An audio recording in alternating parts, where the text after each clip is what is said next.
오늘 이 아침 하나님께서 주시는 말씀 시편 73편 1절에서 16절까지 말씀입니다. 하나님 말씀 한 절씩 교독하겠습니다. 하나님이 참으로 이스라엘 중 마음이 정결한 자에게 선을 행하시나 나는 거의 실족할 뻔하였고 내 걸음이 미끄러질 뻔하였으니 이는 내가 악인의 형통함을 보고 오만한 자를 질시하였음이로다. 저희는 죽는 때에도 고통이 없고 그 힘이 건강하며 타인과 같은 고난이 없고 타인과 같은 재앙도 없나니 그러므로 교만이 저희 목걸이요 강포가 저희의 입는 옷이며 살찜으로 저희 눈이 솟아나며 저희 소득은 마음의 소원보다 진하며 저희는 능욕하며 악하게 압제하여 말하며 거만히 말하며 저희 입은 하늘에 두고 저희 혀는 땅에 두루 다니도다. 그러므로 그 백성이 이리로 돌아와서 잔에 가득한 물을 다 마시며 말하기를 하나님이 어찌 알랴 지극히 높은 자에게 지식이 있으랴 하도다. 볼지어다 이들은 악인이라 항상 평안하고 재물은 더하도다. 내가 내 마음을 정의하며 내 손을 씻어 무죄하다 한 것이 실로 헛되도다. 나는 종일 재앙을 당하며 아침마다 징책을 보았도다. 내가 만일 스스로 이르기를 내가 이렇게 말하리라 하였다면 주의 아들들의 시대를 대하여 괴유를 행하였으리이다. 내가 어찌면 이를 알까 하여 생각한즉 내게 심히 곤란하더니. 아멘. 오늘부터 시편 말씀을 다시 보게 되었습니다. 그리고 오늘 시편 73편은 시편의 제3권 중에서 첫 시작하는 부분이 되겠습니다. 우리가 본문 첫 부분에 있는 아삽의 시라는 것을 보아서 이 시는 아삽이 지은 시로 우리는 볼 수 있겠습니다.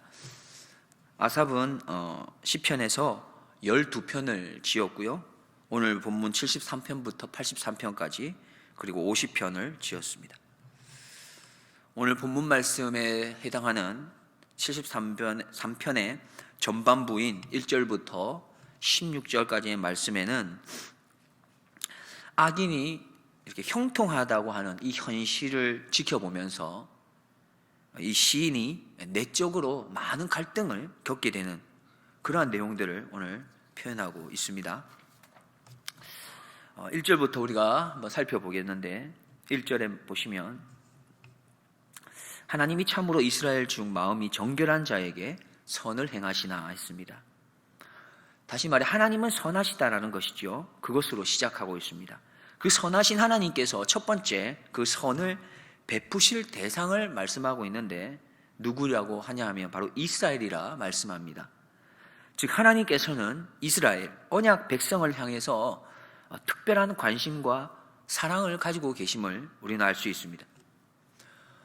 우리는 누구입니까? 우리도 예수 그리스도를 나의 구주로 나의 하나님으로 고백하는 바로 하나님 나라의 언약 백성이지요.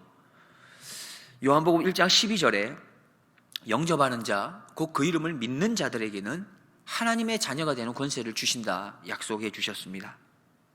그래서 우리를 향해서도 하나님께서는 특별한 관심과 사랑을 가지고 계시며 그래서 하나님의 그 선하심을 우리에게 베풀어 주시기를 기뻐하시는 겁니다.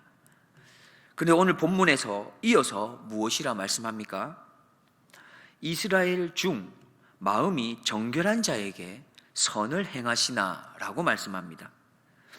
하나님의 선하심을 베풀어 주실 그 대상의 첫 번째가 분명 이스라엘 백성, 다시 말해 언약 백성이지만 그 언약 백성 가운데서도 정결한 자에게 하나님께서 선을 베푸신다 말씀하십니다. 그래서 구원받은 우리이지만 하나님 나라의 언약 백성이 된 우리이지만 그 구원받은 것으로 머물러서 만족해서만은 안 된다는 것이죠. 왜 그렇습니까? 구원받은 백성들 중에서 하나님께서는 정결한 자를 찾으시고 그들에게 선한 은혜를 행하시기 때문입니다. 우리가 살펴본 위의 내용들은 그리스도인이라면 일반적으로 잘 알고 있는 내용입니다. 어떤 것입니까? 하나님을 선하시고 선한 자들을 향해서, 정결한 자, 거룩한 자들을 향해서 하나님께서는 은혜를 베풀어 주신다는 거죠. 이것은 신앙생활에 있어서 어떻게 보면 우리가 잘 알고 있는 걸음입니다. 오늘 시편 기자도 그래서 이러하게 신앙의 고백을 말하고 있는 거죠. 그런데 자신이 그렇게 알고 있는 하나님, 그리고 자신이 알고 있는 그 하나님의 일하심, 이 부분에 있어서 무엇인가 어긋나고 있는 것 같다고 느끼는 것 같습니다. 무엇인가 잘못된 것 같다고 느끼는 거죠. 자신이 이해할 수 없는 그래서 그 심정들을, 그리고 그 자신의 그 답답한 마음들을 오늘 표현하고 있습니다. 심지어 자신이 생각했던 이 신앙생활, 이것이 바르다고 신앙생활을 나는 알고 있었는데 이게 정말 바른 것인가? 그런 회의까지 느끼는 모습을, 그런 마음의 혼돈스러움들을 오늘 이렇게 시편 기자는 쏟아내고 있는 것이죠. 그 내용이 3절 이하 마지막 16절까지의 내용입니다. 3절부터 5절까지의 말씀을 보면, 이는 내가 악인의 형통함을 보고 오만한 자를 질시하였음이로다. 저희는 죽는 때에도 고통이 없고 그 힘이 건강하며 타인과 같은 고난이 없고 타인과 같은 재앙도 없나니. 시인에게 있어서 지금 악인의 형통함이 참 마음에 내키지가 않는 거죠. 악인들의 풍요함, 악인들의 부요함, 이러한 부분에 질투가 나는 겁니다. 악인들은 죽을 때도 고통이 없는 것 같아. 힘도 건강하고 고난도 재앙도 타인들보다 더 적은 것 같이 보여집니다. 그래서 너무너무 마음이 불편하다는 거죠. 한편 더 나아가 억울하기까지 하다는 겁니다. 어떻게 악인들에게 이렇게 좋은 일들이 더 많이 생기는 것인가? 억울한 겁니다. 그러면서 계속해서 이 시편 기자는 악한 자들의 모습들을 더 신랄하게 나열하고 있습니다. 이러한 악한 자들의 모습들이 있다고 하면서 이렇게 제시하고 있는 것이죠. 6절과 7절을 보면, 그러므로 교만이 저희 목걸이요 강포가 저희 입는 옷이며 살찜으로 저희 눈이 솟아나며 저희 소득은 마음의 소원보다 진하며. 무슨 말입니까? 그들은 교만하다는 겁니다. 강포하기가 그지없다는 것이죠. 너무 그들은 또 많이 먹어서 살이 쪄서 눈이 얼굴 밖으로 나올 만큼 그렇게 부유함을 가지고 허랑방탕하게 쓰고 교만하다는 겁니다. 8절과 9절은 저희는 능욕하며 악에게 압제하여 말하며 거만히 말하며 저희 입은 하늘에 두고 저희 혀는 땅에 두루 다니도다. 무슨 말씀입니까? 언제나 남을 비웃는다는 겁니다. 악의 참 말들을 쏘아붙이고 있고 거만한 모습으로 폭언하기를 즐기고 있으며 입으로는 하늘을 비방하고 혀로는 땅을 휩쓸고 다니고 있다라고 말하고 있습니다. 10절과 11절에서도 그러므로 그 백성이 이리로 돌아와서 잔에 가득한 물을 다 마시며 말하기를 하나님이 어찌 알랴 지극히 높은 자에게 지식이 있으랴 하도다. 지금 이러한 악인들의 악한 행동으로 인해서 어디까지 영향을 주고 있다고 말하고 있냐 하면, 하나님의 백성마저도 그 악한 자들의 이 행동을 통해서 말로 인해서 홀려가지고 물을 들이키듯이 그들이 하는 말을 그대로 받아들이게 되었다 말하고 있는 것입니다. 그래서 하나님의 백성들이 하는 말이 어떠하다는 겁니까? 이렇습니다. 하나님인들 어떻게 알 수 있겠습니까? 가장 높으신 분이라고 무엇이든 다 알 수 있겠습니까? 이렇게 말할 지경에 이르렀다는 것이죠.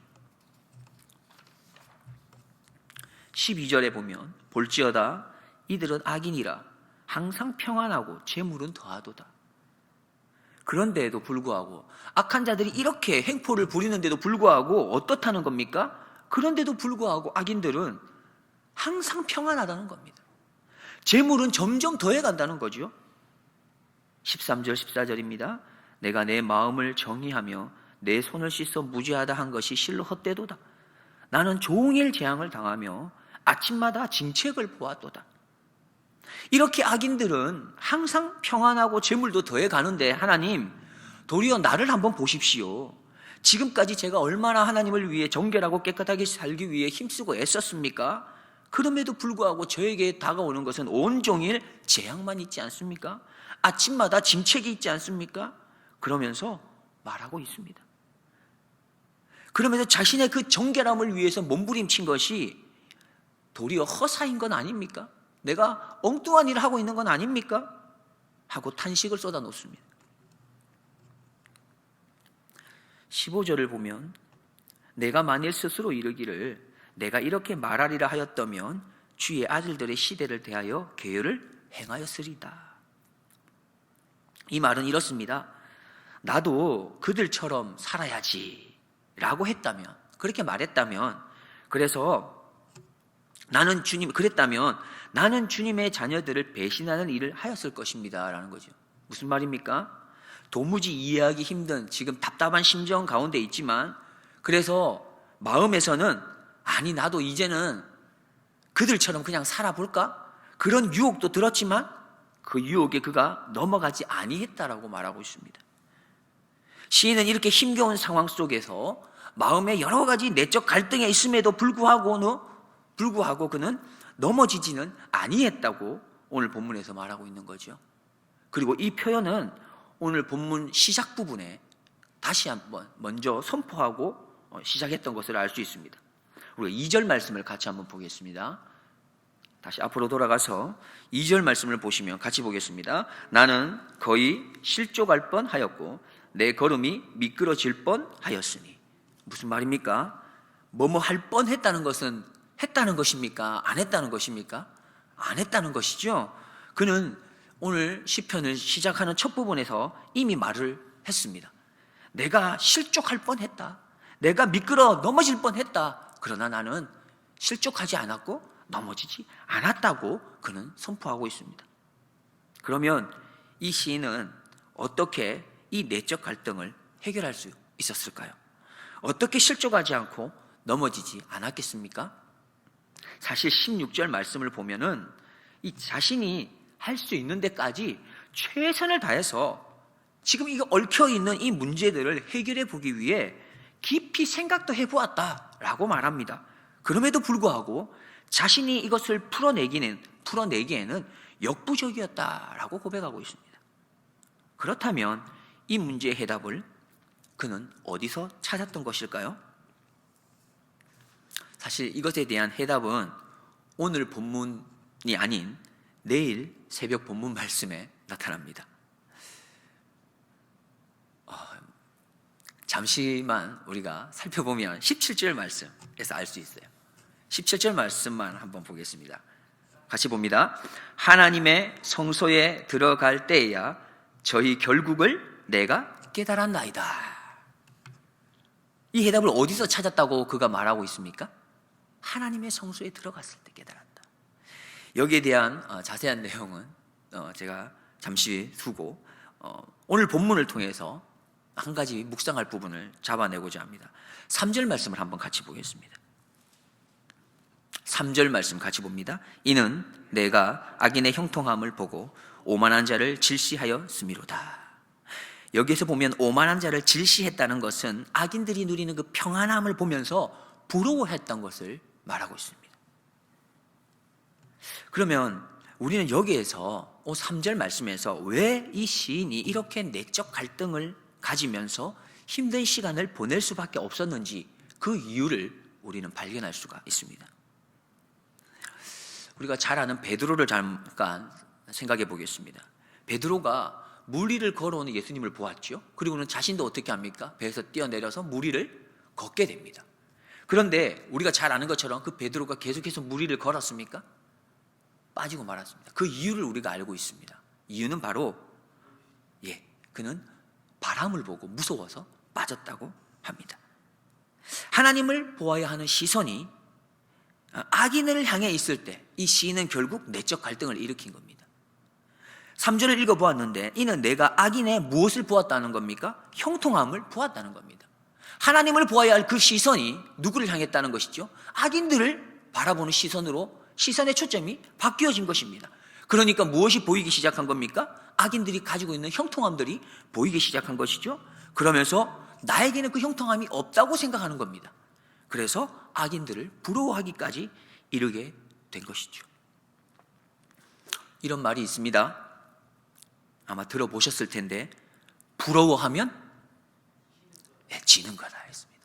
부러워하면 지는 겁니다. 부러워한다는 게 뭡니까? 그건 나에게 있는 것에 뭐 하지 못하는 거예요? 만족하지 못하는 것입니다. 부러워한다는 것은 그 부러워하는 그 무엇인가를 향해서 내 마음이 다 빼앗겨 버린 것입니다. 돈을 부러워하면 돈의 마음을 빼앗긴 것이고요. 그가 가지고 있는 명예와 지식에 대해서 부러워하면 그것의 마음을 다 빼앗긴 것이죠.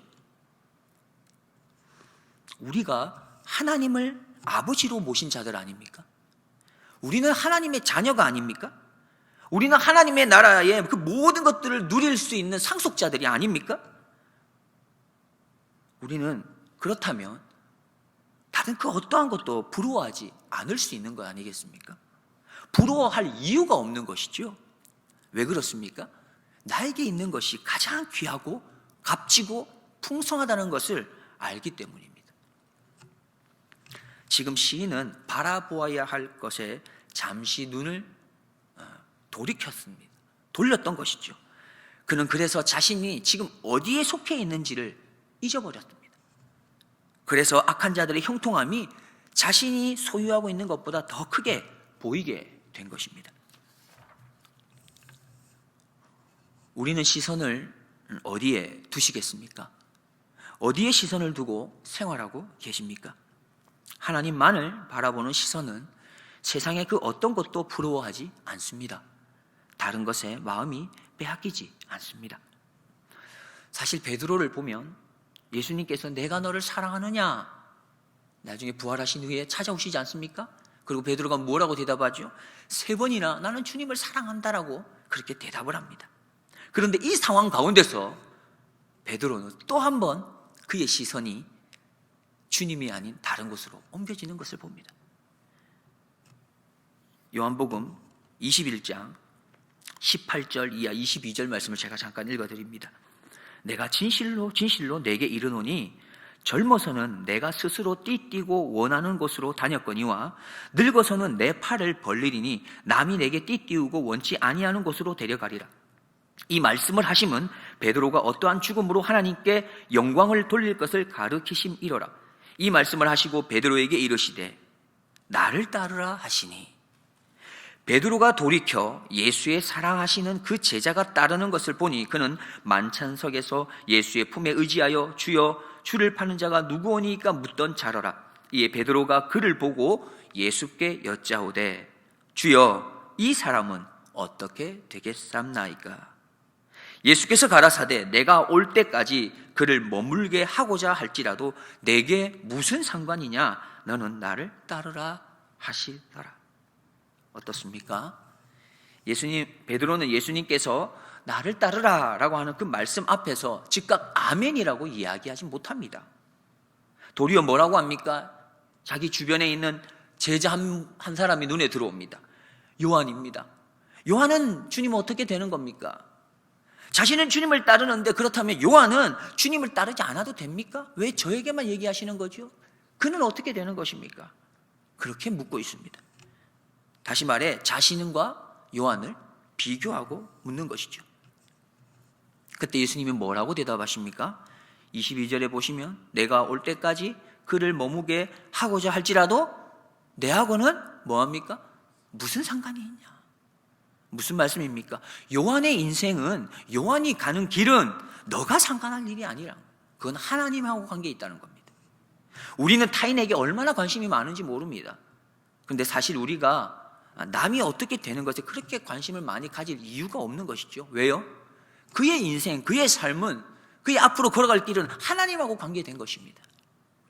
나는 그저 나에게 주신 그 하나님의 말씀에 귀를 기울이고 순종하면 되는 것이지 타인을 그렇게 신경 쓰지 않아도 되는 거예요. 여기서 타인을 돌아보지 말거나 그 신경 쓸 필요가 없다는 그런 말이 아니라 나의 인생을 다른 사람의 인생과 비교할 이유가 없다라는 것입니다. 이런 겁니다. 나는 잘 섬기는데 저 집사님은 나는 구역장으로 이렇게 일을 하는데 저 집사님은 안 하네. 나는 또 참고 있는데 저 사람은 하나도 안 참는 것 같네. 나는 하나님의 말씀에 이렇게 순종하려고 애쓰는데 다른 사람은 자기 마음대로 살면서도 저렇게 부유롭게 잘 살고 있네? 라고 하는 이런 것입니다. 악인의 형통함이 부러우십니까? 의인의 고통이 억울하십니까? 신앙생활 또 교회 봉사를 열심히 하지 않는 그런 성도님들의 혹 형통함이 부러우십니까? 나는 아무리 교회에 열심히 봉사하고 섬기고 희생하고 순종하지만 여전히 밀려오고 있는 이 고통스러움들로 인해서 억울하십니까? 나의 시선이 어디에 있는지 한번 살펴보십시오. 부러운 마음, 억울한 이 마음은 나의 시선이 지금 보아야 할 그것을 바로 바라보지 못하고 엉뚱한 것을 바라보며 엉뚱한 것에 관심이 있기 때문입니다. 우리는 기억합시다. 여호와는 나의 목자이십니다. 그래서 나는 전혀 부족함이 없습니다. 기도하겠습니다. 하나님, 오늘도 새로운 아침을 선물로 주셔서 감사합니다. 오늘 주신 복된 하루를 하나님의 기쁨으로 살아낼 수 있도록 인도해 주시옵소서.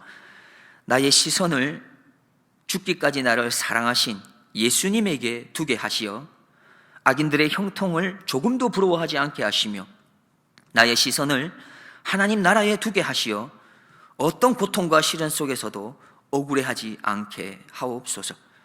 부러움과 억울함에서 자유케 하시고 선으로 악을 이기게 하시는 예수 그리스도의 이름으로 기도드리옵나이다. 아멘.